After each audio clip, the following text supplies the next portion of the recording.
আজিৰ পৰা 32 ইয়াৰ্ছ আগতে 1990ত 1 লিটাৰ পেট্ৰলৰ দাম আছিল 10 টকা আৰু আজি 2022ত ইয়াৰ দাম প্ৰায় 100 টকা মানে 10 টাইমছ বাঢ়িল টকা পইচাৰ বিষয়ে এটা ইণ্টাৰেষ্টিং ফেক্ট হৈছে সময় পাৰ হৈ যোৱাৰ লগে লগে এটা এফেক্ট যাক আমি ইনফ্লেশ্যন বুলি কওঁ তাৰ বাবে টকাৰ ভ্যালু কম হৈ থাকে বেছিভাগ দেশে ইয়াৰলি এই ইনফ্লেশ্যন ৰেটটো 2%ৰ পৰা 2.5%ৰ মাজত ৰাখিবলৈ টাৰ্গেট কৰে মানে আপোনাৰ হাতত জমা থকা টকাখিনিৰ ভ্যালু ইয়াৰলি 2%ৰ পৰা 2.5% কম হৈ গৈ থাকিব গতিকে নিজৰ কেছ এছেটছখিনি বেংকত ডিপজিট কৰি থৈ দিলেও আমি যিমান বেংক ইণ্টাৰেষ্ট পাম সি আমাৰ কেছ এছেটছৰ ভ্যালু ইনক্ৰিজ কৰিবলৈ বা সেই একে ঠাইতে মেইনটেইন কৰিব নোৱাৰে মানে দিনে দিনে আমাৰ টকাৰ ভ্যালু কম হৈ গৈ থাকিব গতিকে হাতত থকা গোটেইখিনি কেছ এছেটছ বেংকত থৈ দিয়াটো সলিউশন নহয় অভাৰ টাইম ই এটা প্ৰবলেমহে হ'ব সেইকাৰণে এই ইয়াৰলি ইনফ্লেশ্যন ৰেটক বিট কৰিব পৰাকৈ নিজৰ কেছ এছেটছ ৰেট অফ ইনফ্লেশ্যনতকৈ বেছি ৰেটত ইনক্ৰিজ কৰাৰ সলিউশনটোৱে হৈছে ইনভেষ্টিং আমি সকলোৱে জানো ইনভেষ্ট কৰি লাভ কৰিবলৈ আৰু নিজৰ টকাৰ ভ্যালু ইনক্ৰিজ কৰিবলৈ এটা উপায় হৈছে ষ্টক মাৰ্কেট কিন্তু এই ষ্টক মাৰ্কেট কি ইয়াত কেনেকৈ ইনভেষ্ট কৰে বন্ধুবিলাকে যেনেকৈ কয় ই ইমানেই প্ৰফিটেবল আৰু লিউক্ৰেটিভ হয়নে সিম্পল টাৰ্মছত চাবলৈ গ'লে যি ঠাইত মানুহে বস্তু কিনা বেচা কৰে মানে কিছুমানে সেল কৰে আৰু অন্যসকলে তাক পাৰচেজ কৰে সেই ঠাইখনেই হৈছে মাৰ্কেট ভাৰতৰ নিচিনা দেশৰ ইকনমি মোষ্টলি মাৰ্কেট ডিপেণ্ডেণ্ট যেনে গেলামালৰ বজাৰত চাউল দালি আদি কিনা বেচা হয় ফ্ৰুটছ মাৰ্কেটত ফ্ৰুটছ কিনা বেচা হয় ৰিয়েল এষ্টেট মাৰ্কেটত ঘৰ সম্পত্তি কিনা বেচা হয় আৰু ষ্টক মাৰ্কেটত ষ্টক কিনা বেচা হয় এতিয়া প্ৰশ্ন হ'ল এই ষ্টকছ মানে কি এটা কোম্পানীৰ পাৰ্ট ওনাৰশ্বিপ মানে ওনাৰশ্বিপৰ এটা সৰু অংশ কিনিবলৈ যিটো টাৰ্ম ব্যৱহাৰ কৰা হয় সেই টাৰ্মটোক শ্বেয়াৰ বা ষ্টক বুলি কোৱা হয় ধৰি লওঁ এটা কোম্পানী এষ্টাব্লিছ কৰা হ'ল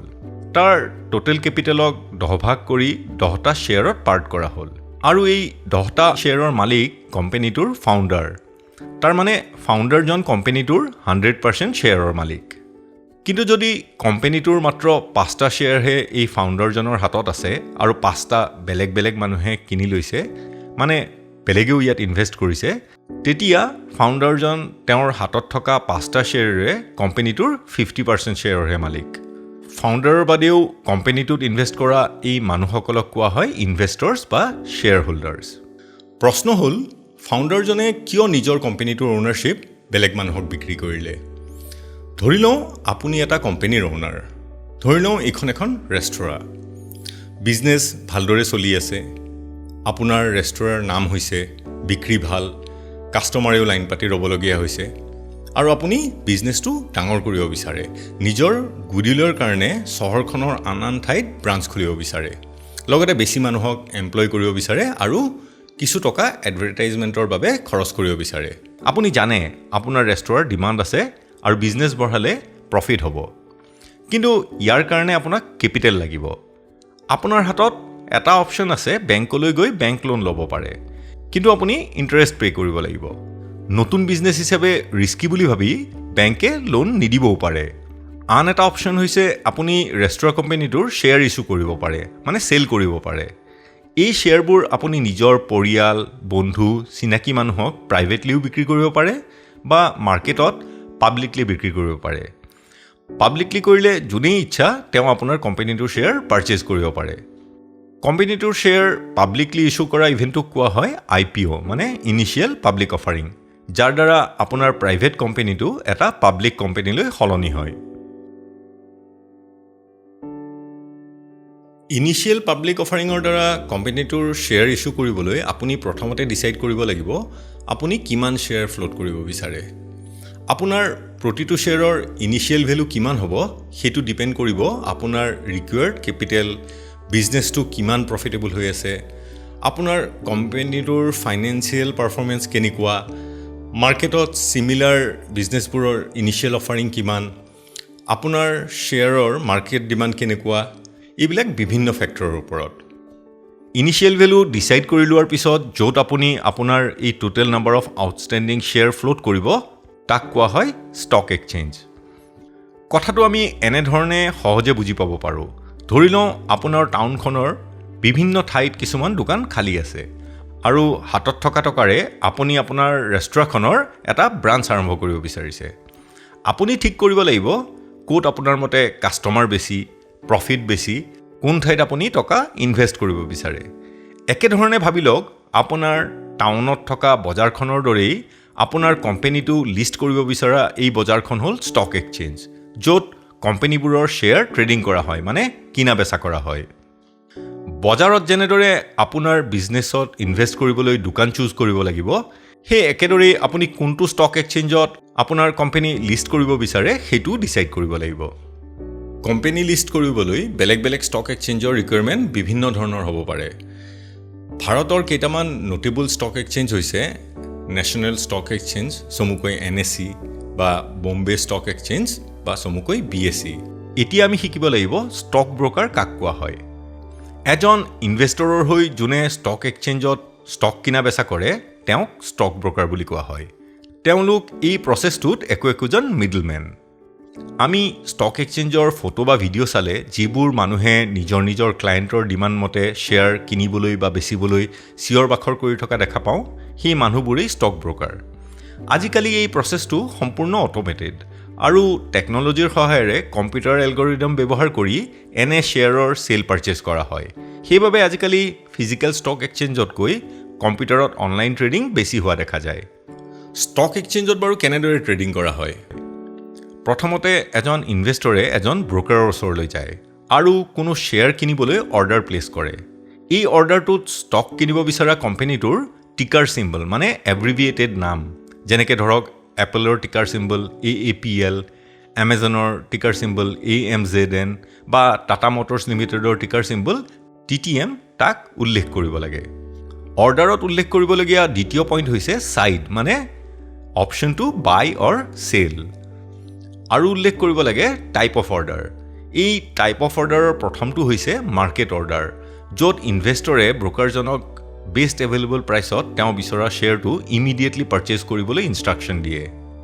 দ্বিতীয়টো হৈছে লিমিট অৰ্ডাৰ, য'ত কিনিব খোজা শ্বেয়াৰৰ হায়েষ্ট বিড বা বেচিব খোজা শ্বেয়াৰৰ ৰিজাৰ্ভ প্ৰাইচ উল্লেখ কৰা হয়, মানে হায়েষ্ট বিডতকৈ বেছি দামত শ্বেয়াৰ কিনিব নালাগে বা ৰিজাৰ্ভ প্ৰাইচতকৈ কম দামত তাক বিক্ৰী কৰিব নালাগে। মানে মনে বিচৰা দামত শ্বেয়াৰ কিনিব নাপালে বা বেচিব খোজা শ্বেয়াৰৰ মনে বিচৰা দাম নাপালে ট্ৰেডিং সম্পূৰ্ণ নহয়। ইয়াৰ পাছত অৰ্ডাৰত উল্লেখ থাকে কিনিব বা বেচিব বিচৰা শ্বেয়াৰৰ কোৱান্টিটি। অতীজত ফিজিকেল মেইল যোগে প্ৰিণ্টেড শ্বেয়াৰ চাৰ্টিফিকেট কিনা বেচা কৰা হৈছিল। পাছলৈ টেলিফোন যোগে আৰু আজিকালি প্ৰায় অনলাইনে এই কিনা বেচা কম্পিউটাৰৰ দ্বাৰা সম্ভৱ হয়। আৰু এইবোৰ এতিয়া প্ৰিণ্টেড শ্বেয়াৰ চাৰ্টিফিকেটৰ ঠাইত একোটা অনলাইন ডিজিটেল ৰেকৰ্ডলৈ পৰিৱৰ্তিত হৈছে। এতিয়া প্ৰশ্ন হৈছে, এইবোৰ জানি আপুনি কেনেকৈ এই নলেজ ব্যৱহাৰ কৰি ৰাইট ইনভেষ্টমেণ্ট ডিচিশ্যনৰ দ্বাৰা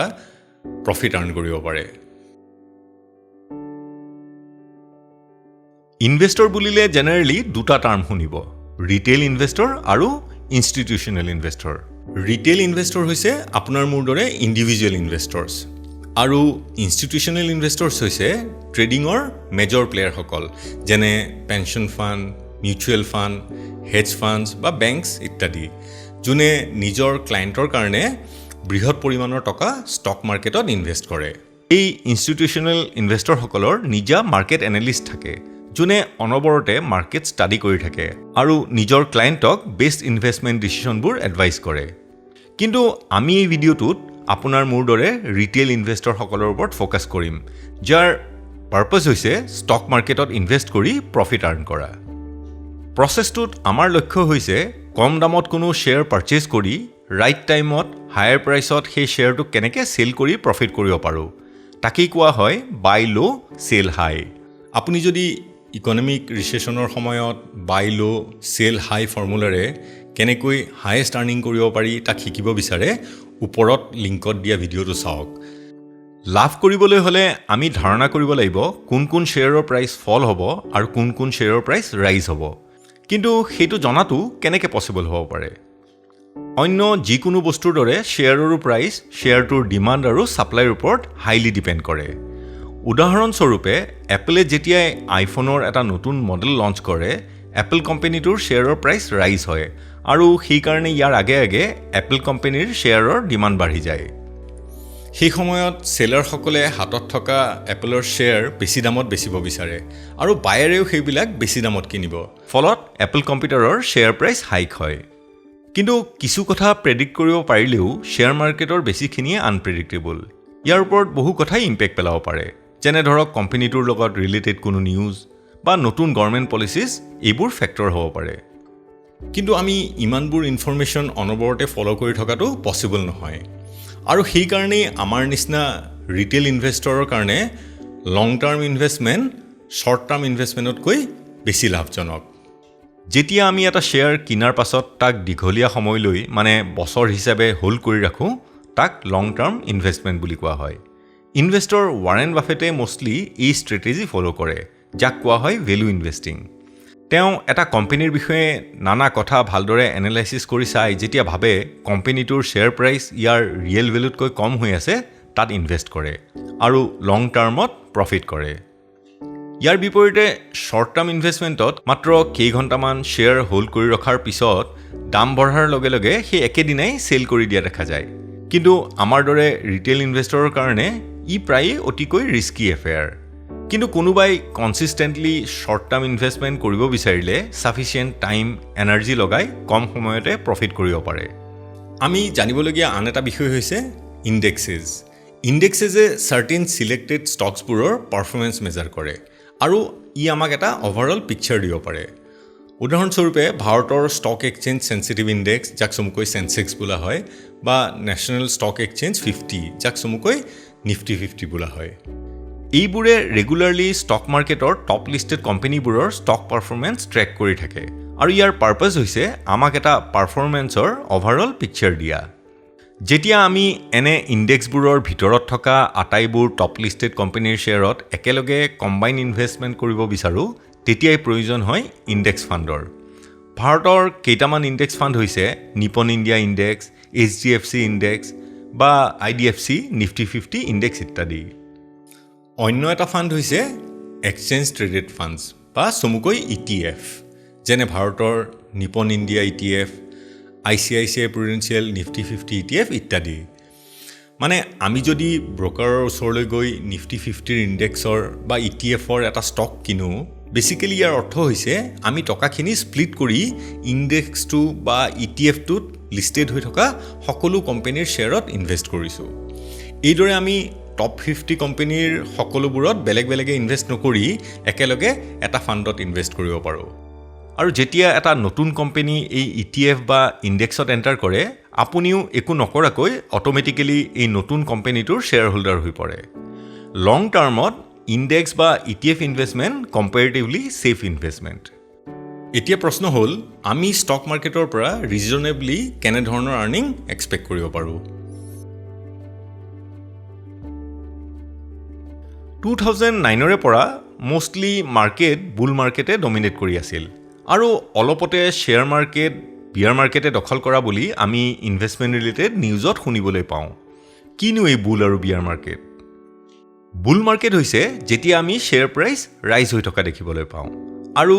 বিয়াৰ মাৰ্কেটে দখল কৰি থকা সময়ত আমি দেখোঁ শ্বেয়াৰ প্ৰাইচ ফল কৰি আছে ষ্টক মাৰ্কেট ক্ৰেছ এটা একেবাৰে আনপ্ৰেডিক্টেবল আনএভইডেবল বিষয় markets are bound to crash সেইকাৰণে যেতিয়ালৈকে আমি আমাৰ ইনভেষ্টমেণ্টৰ 6 to 10% এনুৱেল ৰিটাৰ্ণ পাই থাকোঁ ইয়াক গুড ইনভেষ্টমেণ্ট বুলি ক'ব পাৰোঁ শ্বেয়াৰ মাৰ্কেট ইনভেষ্টমেণ্ট এটা পেচেঞ্চ ৰাখি কৰিবলগীয়া কাম বহুতে বহু হাই ৰিটাৰ্ণ প্ৰমিছ কৰিব কিন্তু এই মাৰ্কেটখন আনৰ কথা শুনি কোনো ৰিচাৰ্চ নকৰাকৈ ইনভেষ্ট কৰা ঠাই নহয় মনত ৰাখিবলগীয়া কেইটামান কথা হৈছে বাই দ্য ডিপ শুনিবলৈ বেয়া হ'লেও আনক দেখি প্ৰাইচ হাই থকা সময়ত শ্বেয়াৰ কিনাতকৈ ল' প্ৰাইচ হৈ থকা সময়ত কিনিলে প্ৰফিট বেছি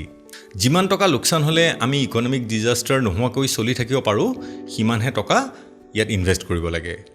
প্ৰায় এডভাইচ কৰা শুনা যায় যে নিজৰ টোটেল আৰ্নিংছৰ 10% মানহে ইনভেষ্ট কৰিব লাগে